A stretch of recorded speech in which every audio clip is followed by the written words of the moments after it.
ಎಲ್ಲರಿಗೂ ನಮಸ್ಕಾರ. Welcome back to my channel. ನಾನು ಪಮ್ಮಿ. ಕೊಬ್ಬರಿ ಖುಷಿಯಾಗಿದೆ, ಅದಕ್ಕೆ ಚಟ್ನಿ ಪುಡಿಯಾಗಿದೆ. ಪ್ಲೀಸ್ ಎಲ್ಲರೂ ನಮ್ಮ ಚಾನಲ್ಗೆ ಸಬ್ಸ್ಕ್ರೈಬ್ ಆಗಬೇಕಿದೆ. ಹಾಗೆ ಒಂದು ಲೈಕ್ ಕೊಟ್ಟು ಎಲ್ಲರೂ ಆಶೀರ್ವದಿಸಬೇಕಿದೆ. ಮತ್ತ್ಯಾಕೆ ಲೇಟು, ಇವತ್ತೇ ಟ್ರೈ ಮಾಡಿ, ಸೂಪರ್ ಟೇಸ್ಟು. ಇವಾಗ ಪಾತ್ರೆನ ಬಿಸಿಗಿಟ್ಕೊಂಡಿದ್ದೀನಿ. ಇದಕ್ಕೆ ಒಂದು ಅರ್ಧ ಬಟ್ಲು ಆಗೋಷ್ಟು ಹಸಿ ಕಡಲೆಕಾಯಿ ಬೀಜನ ಹಾಕೋತಾ ಇದ್ದೀನಿ. ಇದನ್ನು ಮೀಡಿಯಮ್ ಫ್ಲೇಮಲ್ಲೇ ಹುರ್ಕೋಬೇಕು. ತುಂಬ ಹೈ ಫ್ಲೇಮಲ್ಲಿ ಹುರಿದ್ರೆ ಸೀದೋಗಿಬಿಡುತ್ತೆ, ಮತ್ತು ಲೋ ಫ್ಲೇಮಲ್ಲಿ ಹುರಿದ್ರೆ ತುಂಬ ಲೇಟ್ ಆಗುತ್ತೆ. ಈ ಚಟ್ನಿ ಪುಡಿ ದೋಸೆ ಮತ್ತು ಚಪಾತಿಗೆಲ್ಲ ಚೆನ್ನಾಗಿರುತ್ತೆ. ಬಿಸಿ ಅನ್ನಕ್ಕೆ ತುಪ್ಪ ಹಾಕ್ಕೊಂಡು ಚಟ್ನಿ ಪುಡಿ ಹಾಕ್ಕೊಂಡು ತಿಂದ್ರಂತೂ ಸಖತ್ತಾಗಿರುತ್ತೆ ಟೇಸ್ಟು.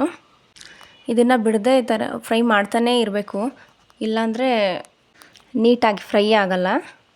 ನಿಮಗೇನಾದರೂ ಕೆಲಸ ಇದ್ದು ತಿಂಡಿನ ರೆಡಿ ಮಾಡೋಕ್ಕಾಗಲ್ಲಪ್ಪ ಅನ್ನೋ ಟೈಮಲ್ಲಿ ಒಂದು ಪಾತ್ರೆನ ಬಿಸಿಗಿಟ್ಬಿಟ್ಟು ಅದಕ್ಕೆ ಎಣ್ಣೆ ಅಥವಾ ತುಪ್ಪ ಹಾಕ್ಬಿಟ್ಟು ಅದಕ್ಕೆ ಸ್ವಲ್ಪ ಜೀರಿಗೆ ಮತ್ತು ಸಾಸಿವೆ, ಕಡಲೆಬೇಳೆ, ಕಡಲೆಕಾಯಿ ಬೀಜ, ಬೇಕು ಅಂದರೆ ಗೋಡಂಬಿ ಹಾಕೊಬೋದು, ಮತ್ತು ಅದಕ್ಕೆ ಕೊತ್ತಂಬರಿ ಸೊಪ್ಪು, ಕರ್ಬೇವಿನ ಸೊಪ್ಪನ್ನ ಹಾಕಿ ಸ್ವಲ್ಪ ಚೆನ್ನಾಗಿ ಹುರ್ಕೋಬೇಕು.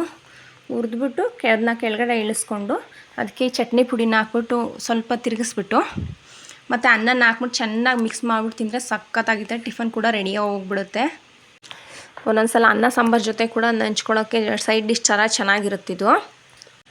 ಕಡಲೆಕಾಯಿ ಬೀಜ ಹುರಿದಾಗಿದೆ ನೋಡಿ, ಇಷ್ಟು ಹುರ್ಕೊಂಡ್ರೆ ಸಾಕಾಗುತ್ತೆ. ಇವಾಗ ಇದನ್ನು ಒಂದು ತಟ್ಟೆಲಿ ಹಾಕ್ತಾಯಿದ್ದೀನಿ. ನೋಡಿ, ಇಷ್ಟು ಸಿಪ್ಪೆ ಬಿಡೋಷ್ಟು ಹುರ್ಕೊಂಡ್ರೆ ಸಾಕು. ನೋಡಿ, ಎಷ್ಟು ಕೆಂಪಗೆ ಚೆನ್ನಾಗಿ ಹುರಿದಿದ್ದಾಗಿದೆ. ಇದನ್ನು ಪಕ್ಕಕ್ಕೆ ಎತ್ತಿಡ್ತಾಯಿದ್ದೀನಿ ಆರೋದಕ್ಕೆ ಅಂತ.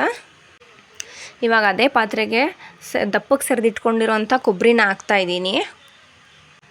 ಒಟ್ಟು 1/4 ಬಟ್ಲು ಕೊಬ್ಬರಿನ ನಾನಿಲ್ಲಿ ಬಳಸ್ತಾ ಇದ್ದೀನಿ.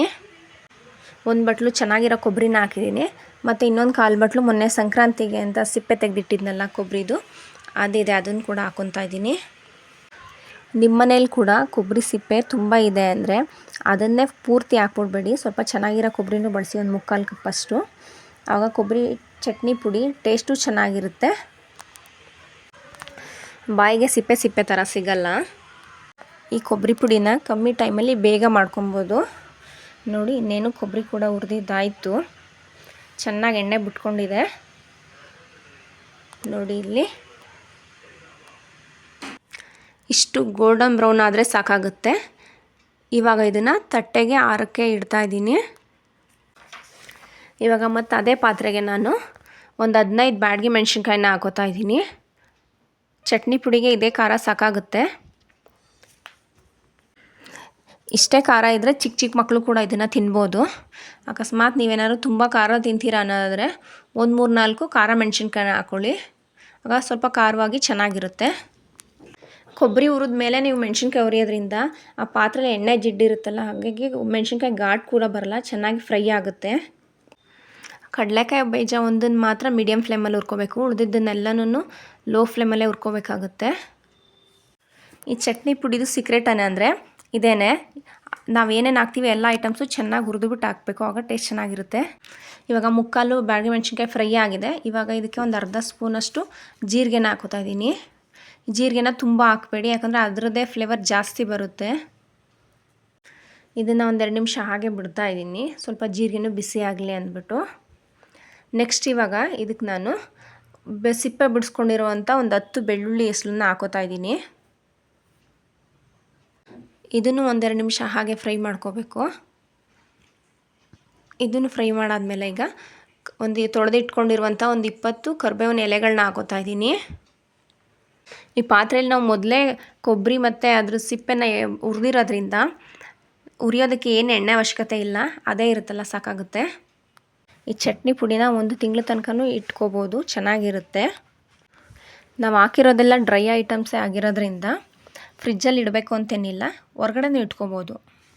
ನೀವೆಲ್ಗಾದರೂ ಟೂರ್ಗೆ ಏನಾದ್ರು ಪ್ಲ್ಯಾನ್ ಮಾಡಿಕೊಂಡ್ರೆ, ಮನೆಯಿಂದ ಏನಾದ್ರು ತೊಗೊಂಡೋಗೋಣ ಒಂದು ಟೈಮ್ಗೆ ಅಡ್ಜಸ್ಟ್ ಮಾಡ್ಕೊಳ್ಳೋಣ ಅನ್ನೋದಾದರೆ ಒಂದಷ್ಟು ಚಪಾತಿ ಮಾಡಿಕೊಂಡು ಈ ಚಟ್ನಿ ಪುಡಿನೂ ತೊಗೊಂಡೋದ್ರೆ ಅದು ಒಂದು ಟೈಮ್ ನಡೆಯುತ್ತೆ, ತಿನ್ಕೋಬೋದು. ಅದ್ರ ಜೊತೆಗೆ ಮೊಸರು ಕೂಡ ಬೇಕಾದ್ರೆ ಮಿಕ್ಸ್ ಮಾಡ್ಕೊಂಡು ತಿನ್ಕೋಬೋದು, ಅದು ಚೆನ್ನಾಗಿರುತ್ತೆ. ಇವಾಗ ಇದೆಲ್ಲ ಫ್ರೈ ಆಗಿದೆ. ಇದಕ್ಕೆ ಒಂದು 3/4 ನಿಂಬೆಹಣ್ಣಷ್ಟು ಹುಣಸೆಹಣ್ಣು ಹಾಕ್ಕೊತಾ ಇದ್ದೀನಿ. ಇದನ್ನು ಹಾಕ್ಬಿಟ್ಟು ಚೆನ್ನಾಗಿ ಹುರ್ಕೋಬೇಕು.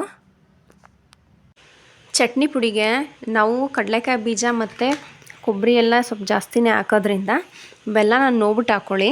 ಯಾಕಂದರೆ ತುಂಬ ಸ್ಪೈಸಿಯಾಗಿ ತಿನ್ನೋರಿಗೆ ಸ್ವೀಟ್ ಇದ್ದರೆ ಇಷ್ಟ ಆಗಲ್ಲ.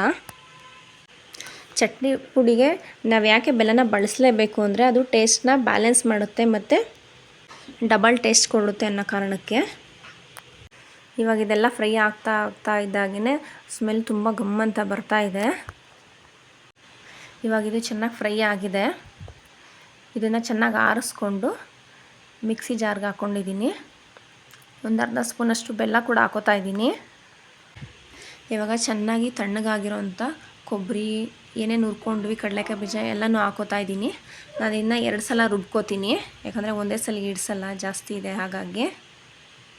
ಎಲ್ಲ ಪೂರ್ತಿ ತಣ್ಣಗಾದ್ಮೇಲೆ ಇದನ್ನು ಪೌಡ್ರ್ ಮಾಡ್ಕೊಳ್ಳಿ.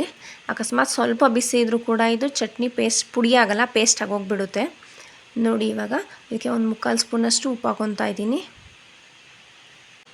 ಇದ್ರ ಸ್ಮೆಲ್ ಮಾತ್ರ ಸೂಪರಾಗಿ ಬರ್ತಾ ಇದೆ. ನೀವು ಇದನ್ನು ಟ್ರೈ ಮಾಡಲೇಬೇಕು.